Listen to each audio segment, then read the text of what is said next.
So yes, this one here we can put usually on top of the wound as soon as the patient does come in to control the bleeding. Okay, if this is again too small, we may have to go to something a little bit larger, which we will talk about in the next little bit, called an ABD pad.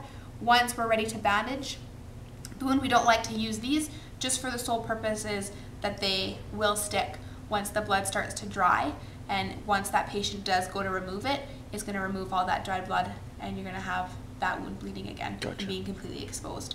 So we just like to use these just for the initial purposes only, if possible. Could you use these too as initial purposes, or these are just straight for cleaning? Preferably straight for cleaning. Reason being is they're not sterile. They come in a bulk. Anything sterile has to be individually wrapped per gauze. Gotcha. So if these were dirty or anything, we're contaminating that wound. The next one is that non-adherent pad. This is the gauze that we would like to use to bandage because it has a shiny film on it and it won't stick to anything. Gotcha. Okay? A little bit more absorbent than this one here, as this one here you can see through. Okay, you can see a little bit, this one here is a lot more solid. Gotcha. Okay, and again it won't stick, so ideal for items like burns, things that you don't want this to stick, any cuts, anything like that. So that's a non-adherent pad, other known as Telfa. Telfa just being a brand. Gotcha. Okay. The other type of gauze that we have is an ABD pad. Okay, these are highly absorbent, things for large cuts. Okay, lots of bleeding, something that we have to control it significantly. There is a blue line, usually down each and every pad. When they're packaged, when you open it up, there's a little flap, if I can get it. Okay, a little flap with the blue line, and that's always where we like to hold our gauze, so that we never contaminate this side here. Oh, okay. So if there is any dirt on our gloves, we always know that we grab it from the side with the line, the blue line. Gotcha. And then we can stick it on to control any bleed. Gotcha. That way. Okay, highly absorbent, great to use. Okay, again, come in various sizes. This one's a little bit bigger than this one here. They come in an 8x10, a 10x12, all various sizes. Gotcha. Now, here's a question. Shoot. Pneumothorax punctured in the chest. Yes. Can you put those pads over, or is that not a good thing because it'll probably suck into it? Yeah, not a good thing because air can go through this. Okay. So we need something airtight, so that gloved hand, so that air, when that person breathes, isn't going through the hole as well into their mouth and nose, into the air passages that way. Gotcha. Okay. This isn't airtight, even though as thick as it is, air will still go through this, and we'll start sucking it in, and air will go into the chest. Gotcha. Okay. Okay. All right.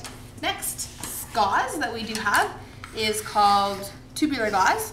Okay, it comes in a box like this. Okay, it does come in some various sizes. This is the most common size that we do have here. It's quite long. I'm just gonna cut off a. For this one, I don't want you to do it. I don't want you to waste all of it, right? I'm just gonna cut a piece. Okay. But okay? To measure it out, usually. To measure it out for a finger, where we're gonna have to use one of these, which we'll talk about in the middle, is we're gonna take a full arm's length this way. Gotcha. Okay. Okay. And we cut it from there, assuming that we did that, and this is now our big long piece. Yes. We're going to take it. Okay, we're going to use what we call a tube gauze applicator. Again, they come in different sizes. Most common is this size here. What this size is, I honestly couldn't tell you right off the bat. But they're usually numbered 1, 2, 3, and they go up from there. And what we're going to do is we're going to slide this. This is going to be difficult with just a small, there we go. Okay, so we're going to slide this on to the tube gauze applicator like that. And we would put it all on there. And then what we like to use is a tongue depressor. And the reason why we would use something like this would be for finger injuries. So somebody cut their finger over some joints, we'd want to use the tongue depressor to limit them from being able to bend their finger, and then the tube gauze would just go around the entire entity and secure that finger to that. Gotcha. Now, can you go over the process of how to connect the tongue, how to attach the tongue depressor Absolutely. to that, and then attach, like, you know how it goes all the way through? Yeah. We'll grab a longer piece because it's easier.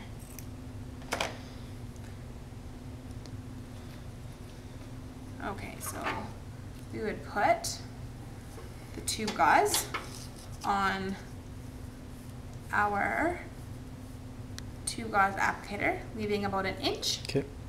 At the end, the tongue depressor goes on top of the piece here. Okay, we give it a little bit of a twist. Okay, then we push the tongue depressor inside the middle so it pokes out the other end. Yep. And then give it another twist, and then we pull it back. Okay, once you have 2 layers on your tongue depressor, then you're ready to put your finger on the tongue depressor. Gotcha. And going straight in and twisting out. Gotcha. Okay, the more you twist, the tighter it gets. So we go straight in and we twist and twist and twist out, and then we go straight in. Gotcha. All right. And then you tape it by the base. And we tape it down here by the base. Gotcha. Okay, make sure we put a little bit of either a 2x2 or even one of these bigger ones folded up in the crease of the palm so we don't cause any blisters. Okay, with the rubbing. Gotcha. And that's how we use that. Okay, keep in mind when we do use these underneath here, we would always have a Telfa pad. Oh, good point. Yes. Right? On top of it, and then we would stick it. That's right, and we would tape, and we would do the tape thing, how it comes up like. Yes, we would tape this. Oh yeah, that's right, it goes like that, that's right. And then when you tape it up here, it's gonna be like, I guess like this, it's gonna be overlapping the tape up here, it's about an inch up, right? Yeah. Okay, so that is that. What else do we have here? The next thing I guess we can talk about are these 3 guys here. I'm just gonna move some of this stuff.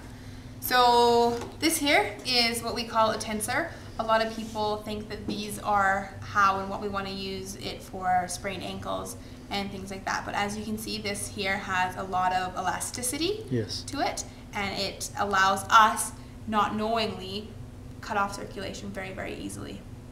It doesn't add as much support as something with less elasticity.